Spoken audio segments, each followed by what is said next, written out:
This is AUGforums.com Real Talk. First, thank you to our sponsors, APS Payments, Kenzium, and DataSelf. You can learn more about how our sponsors work with Acumatica by going to augforums.com/sponsors. My name is Tim Rodman, and I'm coming to you live on Saturday, December 12th, 2020. This is episode number 35, Ideas for AUGforums.com Live with Ryan Brown. And Ryan, you are the first person to repeat as a guest on this podcast. I'll put a link to our previous episode, but for those who haven't heard that, maybe you could just give a brief introduction on who you are and what you do. Sure thing. So thanks, Tim. It's an honor to be the first repeat guest. I was originally on lucky number 13 episode, so that was an honor. Then I got to come back on this one. So yeah, I'm Ryan Brown. I'm CEO at Xbyte Technologies. We've been on Acumatica for I believe it's about 4 years now, but I've been active in the ERP space, working with companies in some fashion for probably about 20 years now. So I've got great experience kind of from being in the software space for a while, and then actually being a user of it and helping with some of the implementation challenges that go on within a company. So it's an interesting perspective. And I think you're a pretty unique CEO in that you're very hands-on with the ERP software specifically, and that's why you're on this phone call here. And what we're doing is, we batted back and forth some ideas for just things to enhance the community. And, I had some ideas coming out of Acuconnect that I'll share in a moment here. But I think maybe you could just talk a little bit about what motivates you to participate in community and why we're even having this discussion. And, for those listening, rather than just have a one-on-one discussion, this is totally on the fly. We're on a Saturday morning here, but we figured we'd record it and put it out there and see what other people think. But maybe, Ryan, why community motivates you, especially for someone who's in a CEO position? Yeah, for me, I always love learning stuff. So if I can be involved in a community where I can pick up things, then I can see some best practices and bring them back to the company, and push those through what we do, and push those through what we do. So it's kind of a way that I get exposed to everything that's going on, and tips and tricks and just better ways to do things. And I think so as we learn stuff, it'll benefit the company. So it's a good move from a corporate perspective, and I just get to kind of also give back some. So being active in the community, I get a lot, so it's my chance to also give some back. That's awesome. I love it. And so, maybe what I'll do is I had fired off a long email to you. Maybe I'll kind of walk through just some of my thoughts coming out of Acuconnect, and then maybe you could respond. Feel free to interrupt me in this kind of beginning monologue part, and okay. We can kind of go back and forth. But these are just some of my thoughts, and you could respond with adjustments or even just something completely different. One thing that I'm always conscious of is doing the forums for over 3 years. Now I've been doing this podcast for over a year. Those are three things that require ongoing effort. And for each one of those things, I tend to overthink things maybe. Maybe I don't overthink it, but I definitely think a lot about it. I don't like to bite it off without being serious about it, right? And so, if we've got this additional thing, then what exactly would it be and what would it take to maintain? The idea that I had for several months ago is something I was going to call AUGforums.com Live. And my original thought was, you've got people who can drop in on the forums and post stuff anytime. But it's also nice to be able to get a more immediate response. So what if you had just a designated day and time once a month, something like that, where people came in and they just knew they were all there at the same time. so you're replying to things faster. And so that was my original thought on this. But then with my experience at Acuconnect, I, got a little more appreciation of the presentation side of things, where you've got someone who's giving a actual live presentation.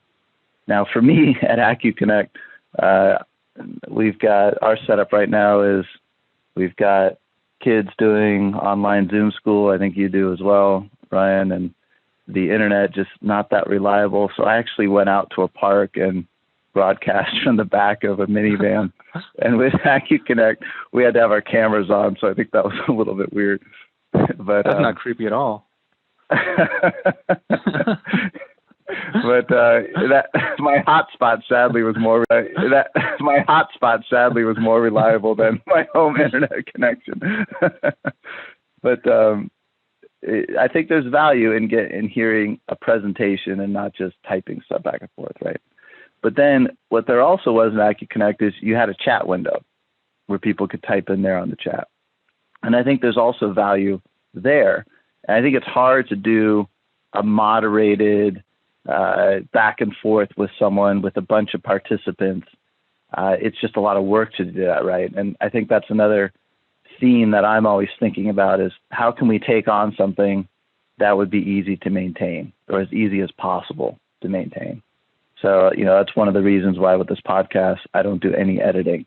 That makes it so much easier to just crank out episodes. It's not maybe as high of a quality, but at least there's substance and content to it, right? So yeah, I'll tell you. Go ahead and respond to that. So. Especially this year with some of all the COVID stuff and no live events for any shows or any conferences. Some of the good ones I've seen, kind of parlaying off that same idea, where they've taken it and they'll have someone presenting and then someone else differently, of course, answering the chat. So that way the presenter can kind of keep it going forward and the person answering questions can respond in chat and even bring up to the host or whoever's presenting interesting questions at certain times. So that way it's interactive, but there's still a flow to it. So I've seen that work well. And I've also seen ones where they will record it and they could do what I just talked about during the recording, but then when they rebroadcast it, they may have some quote unquote live times where it's still a rebroadcast of the recording, but then somebody is live chatting at the same time. So that way if someone is actually listening to it during that special time, they can get that back and forth in real time. I actually really like that idea. I was thinking of maybe doing a live broadcast with a chat afterwards, but I think the biggest challenge is getting presenters and getting people who are comfortable presenting something, right? I was thinking of doing like a presentation and then ask the person to stick around afterwards. But what if they recorded it? And then when you present it to everyone, they could just be chatting live. Because I think the challenge is having both those people who are on the same page, one person who can present and the other person who knows enough to answer the chat questions, and having that on an ongoing basis, two people. I kind of like that idea. Maybe even the first broadcast could be a recording, but then the person who presented it is there in the chat. What do you think about that? Yeah, that works. That's actually how Dell did it when they did their event. Is actually, I think, and VMware, I believe, is how they did it, where they had recorded presentations and the people would just be chatting during whoever was the presenter and potentially even other people. I mean, those are larger organizations, so it's potential for them to have 2 or 3 people on chat at the same time. But it seemed to work well for them. Yeah, that's interesting. I think that maybe even would make it easier for people to participate, because my thought on this is the people who really have the best things to share are the ones who are actually using Acumatica day to day. And the hard thing, though, is this is a back office software that a lot of introverted people are involved with, and getting people comfortable enough to present can be difficult. If you had the opportunity to do a recording and re-record it until you feel like you're comfortable with it, that could go really well. I like it.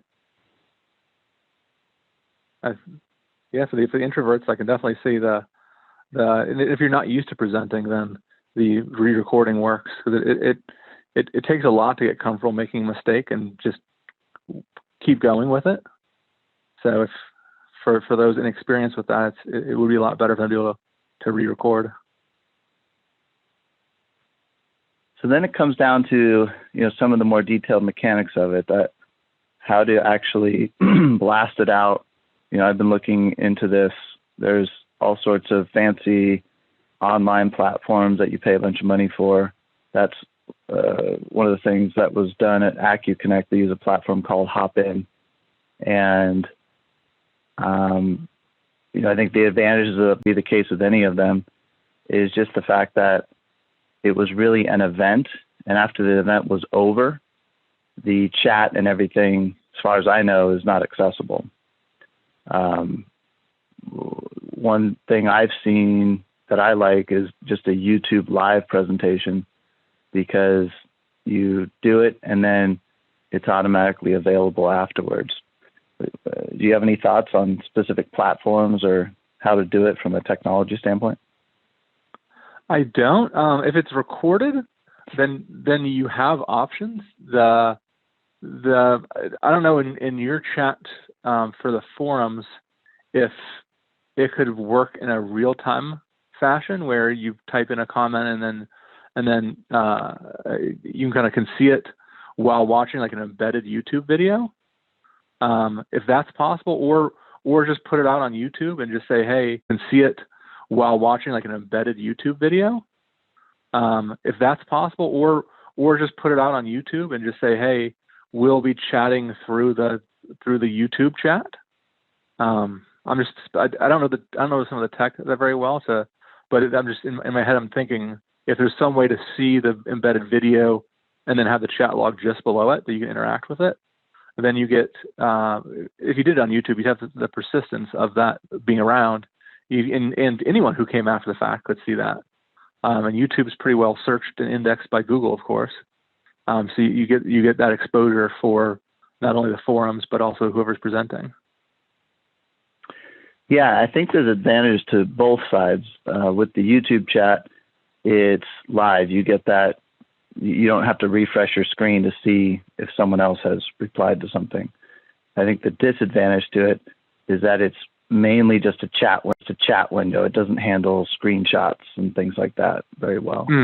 With the forums on the AUG forums, you have to refresh the page to see any replies, which is the disadvantage, but then it handles screenshots better. So I think there's advantages to both. I was thinking, because I like screenshots, I was leaning towards the forums, and what we could have is just a live page that has the embedded video and then a link to the chat. So I might even be able to put like maybe one discussion topic per presentation. Let's say you had 2 presentations for the event, and maybe you had just one discussion topic for each. I might even be able to embed those onto the page. I'd have to look into that, so that you kind of have both things going on, but they'd be available on one link. Yeah, and you could even, honestly, thought about it. That's also potential. So that way you don't necessarily have the need to have it in a broadcast mode, that it could just be like a discussion on this topic. All these things are great ideas just to kind of try out different scenarios, and we'll see which one works for our audiences and for presenters. Yeah, I think that's another advantage to using the forums for it, because it's all one place where the other posts are happening. It's not a separate conversation happening just in a video. And then we could still embed the YouTube video back on the top of that presentation's discussion topic later, so that it lives in perpetuity and someone could chime in a year later, with something, just like you can do on any other forum chat. And I will say there is a benefit also to the forum in the fact that you then own the content. And if it's someone on someone else's network, they may own it. And if they decide they want to shut down or they want to do something else with it, you all of a sudden don't have access to all of your good stuff. Yeah, that's a good point. So I think technical wise, I totally agree with you that, you just try some things out and you let it evolve over time. I think more importantly, it comes down to, cadence, and some of my thoughts on it were, again, coming back to wanting to make it something that's manageable and doable regularly. If you have the cadence too infrequently, then each event seems like a big deal. But if you have the cadence too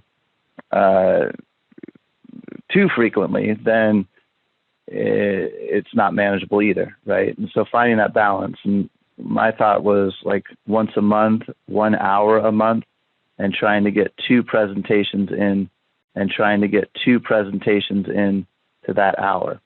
What do you think about something like that? Yeah, that works. We could, before I jumped on this call, I was thinking through some things in my head. You could even, there are ways that if you wanted to do certain joint topics, you could say, hey, look, for this, let's say we're talking about like EDI or something, or marketplaces like Amazon.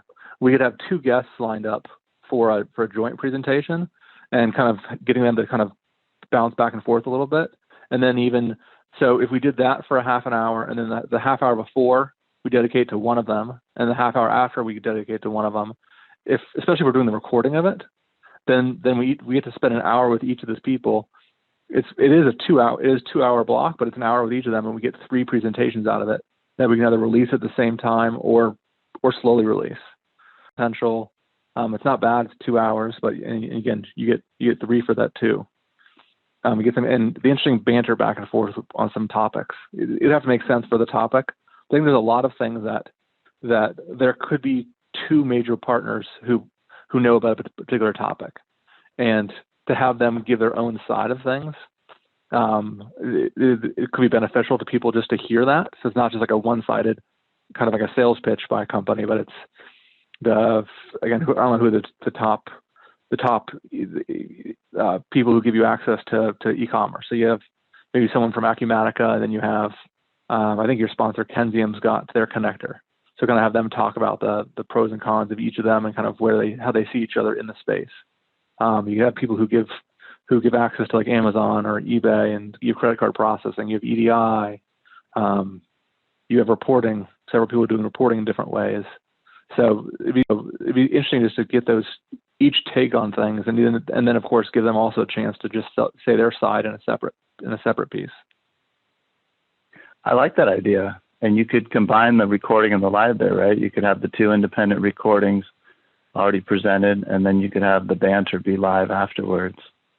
Yeah, that works. That idea. I like it. And then at that point, you even have the benefit of, if you did it where you asked the presenter to come in and be in the chat, then you'd already have questions that are from other people. It's not just banter between 2 people at that point. Oh yeah, good idea. So then another thought on the presentation side of it, which would I think be the recording part of it, is how long to do it. And I've been listening to this book about TED Talks.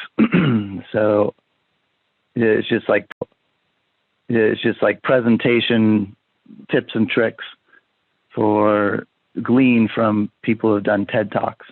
And one thing I didn't realize about a TED Talk, I don't know if you realize this, but a TED Talk, there's a hard rule that a TED Talk is only allowed to be 18 minutes long. Do you know much about TED Talks? Did you know that? I have listened to TED Talks, but I did not know about the 18-minute rule until I saw your email, and that was fascinating. Yeah, I did. It makes sense given what the TED Talks I've listened to. I thought it was really interesting. It's a funny number, 18. Yeah. But that's like a consistent baked into TED Talks thing. It doesn't vary. And what it got me thinking about as I'm listening through this book, a couple of things that I've hit so far, they're kind of like the first things that are mentioned is one, two things that are common to a successful TED Talks, at least according to the author of this book. One thing is passion, and the second thing is stories.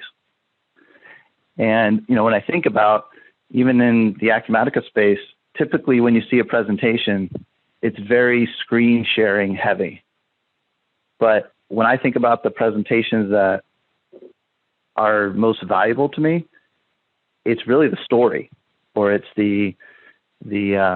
just the passion of the presenter that captures me, not what's on the screen. And, it makes me wonder if, especially if you had this after the session part and you had the chat part of the session, maybe you don't need screen sharing during the session. You could do a recording of just an 18-minute presentation.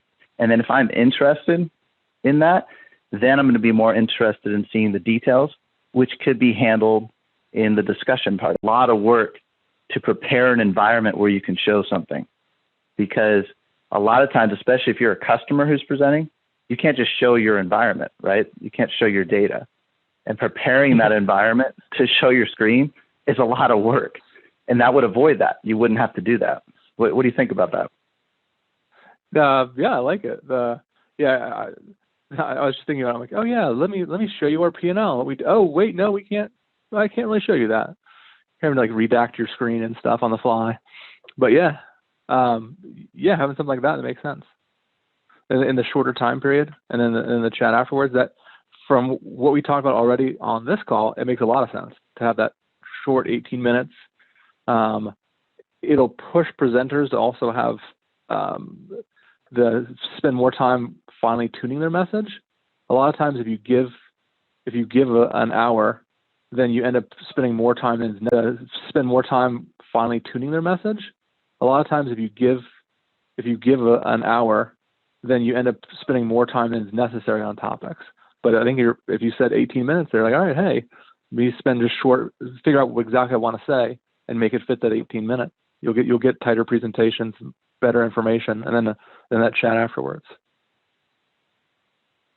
And one of the things you said about what motivates you to participate in community, one of the things was that you learn how other people are doing things. And that, I think you have maybe three different presentation sources. One is consulting partners, VAR partners of Acumatica. Another one is ISV partners. And the third one, though, is customers. And I think that's a presentation source that I personally am interested in tapping into. And one of the reasons why I'm thinking about how to make it as easy as possible, how to draw out so many of the introverted back office accountants who never do presentations, because I think there's a lot of valuable stuff there. And I think it's that stuff that really speaks to your interest about finding how other people do things. And really, that can be communicated, as far as I can think about it, just with a audio or audio video presentation, right? I mean, you're just talking through how you use something, and that's going to ring bells for you without even having to see Acumatica on the screen. Oh yeah, and so you could even, let's say that the conversation with the customer is just audio, 18 minutes, hit it strong, and then come out of that, and in the chat, you could have already have screenshots of you as in Tim and the independent consultant kind of backing all this, have screenshots talking about what you've done in each of those areas or something like that, or other, for that matter, other consultants could do the same thing, as they could chime in with what they've done to kind of add additional context and color around what was discussed from the customer. Yeah, that keeps you in the presentation focused on the story, focused on the real world impact of it. And then it allows you to get to the how-to, not have to worry about the how-to in the presentation. You get to the how-to. Yeah, I like that a lot. And I'll be honest, the customer is not going to want to prepare a presentation. They're much more willing to give you 20, 25 minutes of total talk time than to create a presentation and have to worry about what they're going to put into that. To really see not a ton of benefit. I see them giving you a half an hour, wherever total time to be on the phone to chat, and then just kind of seeing what other people say. And they could even get some cool insight by just people talking about it. I mean, if one of the things you talked about was a challenge, and then all of a sudden they had people chiming in with how they addressed that challenge. Then all of a sudden they're like, oh, cool, here's how I fixed what my issue was. I've been having this issue for 2 years. I didn't say anything, and now I have a bunch of answers. Sweet. I like that. Yeah, then your population of presenters, I think, goes up dramatically, because now you're not just saying you need to come to us with a cool solution that you have. You could come to us with a cool problem that you have, and your entire presentation could purely be outlining the problem without the solution, right? That'd be kind of cool. I think we'd want to stay away from I've got this bug, or I've got this, the stuff that's really just best handled in a forum chat. It's got to be something that has a good real world, complicated wrapper around it, right? That you have to really explain, and that it would be a good forum for. But I think that would be pretty interesting. Well, and the other nice thing is there's another forum out there that exists. So you know what? Any of the bugs can get posted on that forum, and then this one can be different style. Yeah, the new Acumatica community forums, I think, are perfect for that, because you've got the Acumatica support team on there. They're answering things a lot faster than on AUGforums.com, and there's just a big team there, right, with varied areas of expertise, and that kind of stuff makes the most sense there. And that's another reason why I'm thinking about something now that makes the most sense there. And that's another reason why I'm thinking about something now that the forums really, I think most of the activity is going to go to the new Acumatica forums. I think there's still a place for an independent, non-software publisher run community. And I'm just trying to think of, what are ways that community is different. You go to both places for different reasons is what I'm thinking. And, how can we continue to add value on AUGforums.com? And you can even pull out different topics from other AUG forums or from the Acumatica forums, and then do a deeper dive into that. So if you saw kind of a cool challenge somewhere that someone threw out there, people may not have seen that post. So if you can highlight it, or if we can highlight it in a monthly podcast to say, hey, look, this is something I read. I went ahead and I reached out to the actual end give you more in-depth information about the whole story of it. And then you go into the story, go into the potential solution, and you can, as you mentioned before, have people chiming in on AUG forums a little bit deeper. That'd be kind of a cool effect and a good source of potential guests by just kind of looking at the forums and seeing who's throwing something interesting out there. I totally agree. Yeah, these aren't separate silos, and it's not like you're picking a team. You've got overlap, and it all kind of runs together. Yeah, that makes a lot of sense. You said podcast there, and that's also one of the things I've been considering, and that is, one, I'm doing the podcast, and I'm really liking it. It's relatively easy to do. I learn a lot from it. I'm taking phone calls like this one right now that would usually just be one-on-one, me learning something and just making it public. I think when I think about AUGforums.com live, that idea, I'm trying to think through what really makes it different. And in the scenario of just having someone talk through something, maybe that's just a podcast episode. But what do you think? What would be the advantage of having a live presentation format instead? If it was something that could solicit discussions, so then it would make sense. It's interesting to kind of to draw that line between just a podcast and what makes sense to have live discussions. And maybe all podcasts turn into also live, where you say, hey, you know what, I'm going to push this out, and then there'll be live discussions, and maybe not every one of them has good to push this out, and then there'll be live discussions, and maybe not every one of them has good discussions, but maybe they do. I don't know. Yeah, so I think you could play a podcast recording just as easily as you could play a video recording, right? And still have the discussion part around it. I guess where I'm going with that is I'm wondering what could we do visually that would be different with a presentation format. I think there's advantages to both. With the podcast style, you can draw out someone who's maybe more hesitant. They're like, I don't want to put together a one-way presentation. That's a lot of work, but I'm willing to come on and talk on a podcast. So you can hook them that way. The presentation format, I think, has the advantage in that you're going to get something that's more thought through, but then there's also the opportunity to have a visual component to it. But, again, wanting to draw out all the introverted back office people who have a lot of value to share, I'm hesitant to ask for video. And a lot of people just aren't set up, with the right webcam and right background and all that stuff for video. I'm one of them, by the way. And, one idea I had on that was a picture is worth 1,000 words, right? Something visual on the screen is worth something. What if we did the 18-minute talk? We even kind of have a write-up on some of the things I glean out of this TED Talk book on what makes a good presentation.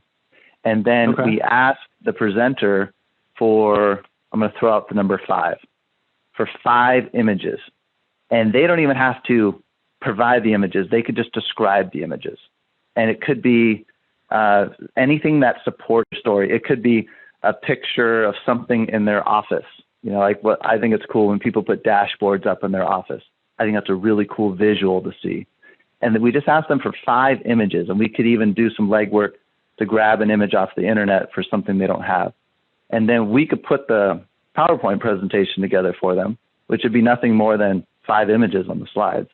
And it would give a visual component to that presentation. What do you think about that? I like it. Yeah. I've actually I more enjoy PowerPoints where there's not a bunch of words. So that makes a lot of sense. And people will remember a visual more than words a lot of times. They'll stick it in their brain, just that picture. I'm the same way. The visuals are totally memorable for me. Actually, one of the early things that captured me with Acumatica, I don't know even when I saw it, maybe around 2012, 2013. And I thought John Howell was the one who presented it, but I actually asked him, and he didn't have any slide decks on it, and he seemed to keep a pretty good inventory of his stuff. But it was a slide of an ecosystem, like a biological ecosystem, like the clouds dumping the rain into the forest, flowing into the ocean. I don't know. I can't find it. I'd love to find it. But that image is still in my head when I think about the Acumatica ecosystem and the whole value prop of, everyone benefiting. So, I like the idea of having images. And if you're going to do a live event with a chat afterwards, if you're going to be on a YouTube live type of thing, you might as well take advantage of the visual side of it, but do it in the easiest way possible that can draw out people who don't want to turn on their video. Right? Yeah, I like it. So some would have real presentations, or not, I shouldn't say real, should have what you consider normal presentations. Other ones be more images for people who people are just going to give their story. Makes a lot of sense. And I think another differentiator between podcast and agforums.com live comes down to the who. So here's where I'm going to turn it on you. Not to put you on the spot. You can totally deflect this. I'm not looking for a commitment here. This is the first time we're really talking through this. But, one thing I've realized, I've got the podcast going on. The forums I'm behind on, although I know the activity there is going to decrease. I still look at the forums, and always have, as more of a micro blogging tool and not so much a support tool, which is kind of what I think the new Acumatica on the air. I've even got the blog that I have been giving even less attention to. And so I've already got 3 balls in the air. I'm very hesitant to pick up a 4th one. And I'm looking for someone like you or someone else who would be interested in being the face of that. Or, so that's one idea. Or we have talked about this before, having like you doing some podcast episodes and, just being another host on the same podcast venue. Just on the first part of it, doing like a live presentation kind of thing, doing that on a regular basis. Does that sound like something you could even bite off, or do you think, anyone would want to bite that off? I'm in. It's especially with you being able to give some of the technical support to pieces of it. Then that makes a lot of sense. To do something like that. Everyone in my company will tell you that any chance I get to speak in front of groups, that's where I draw my energy from. Very much the true extrovert in the classical definition of someone who draws energy from crowds. So if that's an online crowd or a real crowd, that public speaking is what energizes me. So if I have another outlet for that, then I'm in. And I think then it comes down to, are you more interested in a podcast style or the live style? I think the live style might be more suited to your personality, in that if you did the 2 18-minute recordings, that's 36 minutes. If you did an hour, you'd still have 20 minutes or so to intro, to conclude, to make it kind of your own thing. Do whatever you want to do, or even extend the time to an hour and a half, 2 hours. You'd have full control over that and make it your own thing, rather than, just someone who's inserting extra podcast episodes. But what do you think? What sounds more interesting to you? Where it makes sense. I like the live environment, especially with the chat component of it. I like to see that get some traction, because having that feedback from a presentation, I think is very valuable to the community to have that experience. So that's something I like. And if it makes sense to do any podcasting, I can also support that effort. So it's what makes sense. I like both. I like both sides of it.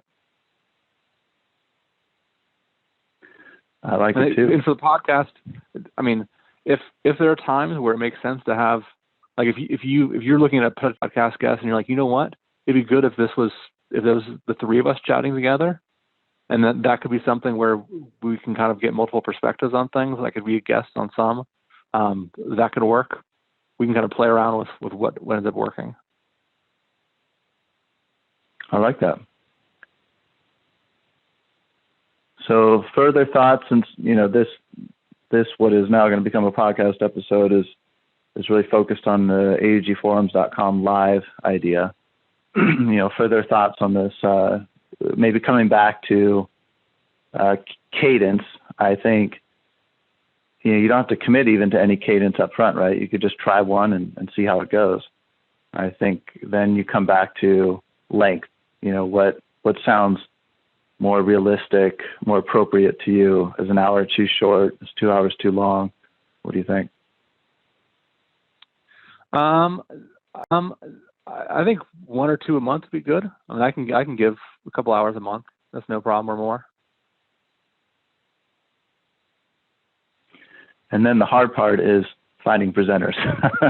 I think what I'm going to do is, I'll wrap this podcast episode up and send it out to the email list and just see if there's any interest. I think that's really the most difficult part about doing anything ongoing. And I think if you look at any user group type of situation, it's always that same challenge. And I think what happens inevitably is they become too salesy, right? If you just invite the salespeople in for the presentations, it kind of turns into that. And even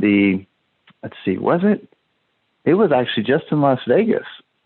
Boy, it seems like longer ago than that.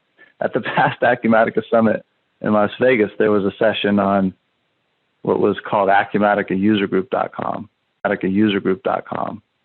And I went to that session, and it was mostly just salesy pitches, and I think that's pretty common for it to turn into that. And it's hard to get people who have real in-depth presentations with real stories. But, I think that would be the biggest challenge to line up. Yeah. Yes. Yes. Yes, that is the biggest challenge. Because it's really easy to get people to sell stuff. And because they see, hey, if I give a half an hour, if I get exposed to a new audience, there's some benefit to potentially sell something. So it benefits my company, and I'm willing to give my time for that. It's harder. I'll throw something back at you. What's worked for you? Because I've seen you've gotten a good kind of mix of guests on your podcast from those who you've gotten a good kind of mix of guests on your podcast from those who are the sales more sales presentations for some companies trying to get some kind of benefit from it via their consultants or ISVs. And you also have some customers on there. So how did you get that mix? What made customers show up to those? Reaching out to people individually. I think that's number one. Number two, finding people who had already done like a case study or something with Acumatica, so you knew they were inclined to do that kind of thing. And I'd like to do more of those.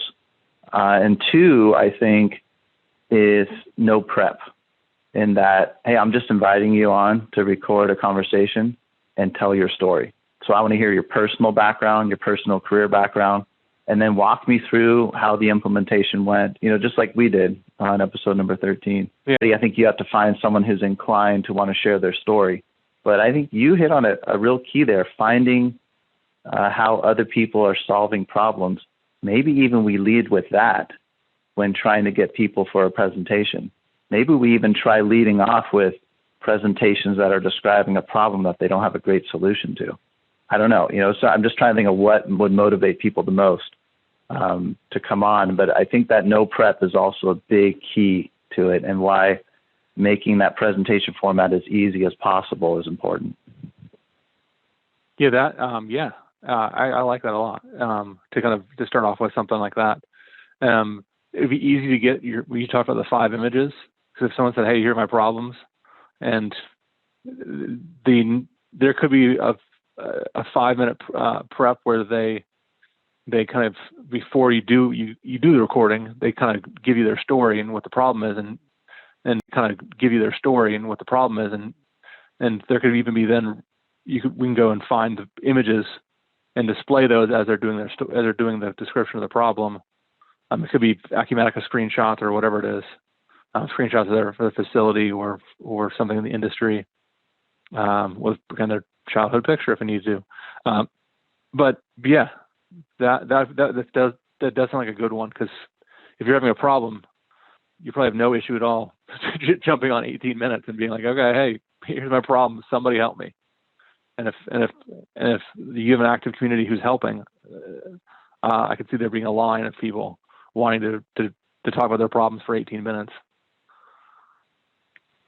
And I think on the presentation side of things, that is an advantage of the podcast, in that it's not, hey, go record something and send it back to us. I think that can be difficult. Right? Even if you're a writer, you encounter writer's block. I don't know what you call it in presentation block. Yeah. I don't know. Yeah, exactly. But when you're just off on your own, having to produce something that's going to be viewable to everyone, that can be a very insurmountable thing to get momentum on, right? And that's why I think the podcast is easier, in that you're just drawing it out rather than asking them to package this thing up and send it to you. And, maybe that's where, maybe it would make sense to just package up what we wouldn't call a podcast, but package up a short interview where we draw out the problem and not require someone to put together a quote presentation. That could be an easier starting point than maybe even the first quote event. I hesitate with the word event because that just has a lot of logistical connotation. Live session is just one person from a recording that was done over the phone. I don't know. What do you think? Yeah, you could definitely do that. Well, I think we've got some cool ideas here, and I really like the live component based on, my experience at Acuconnect, you mentioned Dell, and I forget what the other one was that you've attended. VMware. The biggest challenge we're going to run into, I mean, of course, finding guests, as we talked about, but also drawing that line between what is a podcast and what is a live event. So that'll take some work between the two of us to kind of figure out what is that line, or is there a line? Well, actually, maybe this is the easy line. Maybe the 18 minutes is our line. When my podcast format that I've fallen into is just the format I like. It's a longer, more in-depth conversation where I like to dig in beyond the marketing gloss that is so common in our industry. That 18 minutes, I can't do that in 18 minutes. Maybe that is our line right there.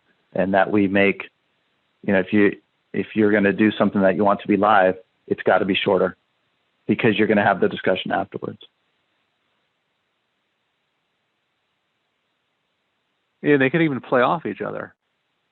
There could be the 18-minute one with the live chat, and then you could take that and some of the notes about it, and then do a link to your podcast and take some of those questions and kind of and dive deeper into it. So they could definitely be some kind of playing off of each other. Absolutely. I think in the same way that I was picking off of people who did Acumatica success stories for the podcast, these things all feed each other. Absolutely. Yeah. Well, I think we've got some good ideas. I think we can take it offline as far as, when we want to try doing the first one of these. If you'd be up for being the face of it, that would solve the biggest challenge I've had, which is not biting off a fourth thing. I'm happy to support the technical side of it and making it happen, but getting on, and I'm totally an introvert. I'm not the extrovert. So if you feed off of that live presentation, I think that's perfect. That requires a lot of energy for me to summon it up to go do it. I think that could work really well. We could try one and just see how it goes. Yeah, it's funny. It like sucks your energy out, and I'm just like, man, I'm like energized afterwards. I can go on a run. Perfect. I'll do this before I do anything. That's totally the definition too. Like, I think that's how you define an introvert versus extrovert. I like extrovert. I enjoy it. Like, it sucks energy. It's not energy producing for me. It's energy consuming. I hate it, but it's the way it is, unfortunately. Oh, funny. Well, hey, thanks for jumping on a Saturday. Let you get back to your family. I'll just say my little outro here, and we'll wrap it up. All right, no problem at all. Thank you for having me. I'm honored to be the first repeat guest. Thanks again, Ryan. All right, well, that's it for now. We'll catch you on the next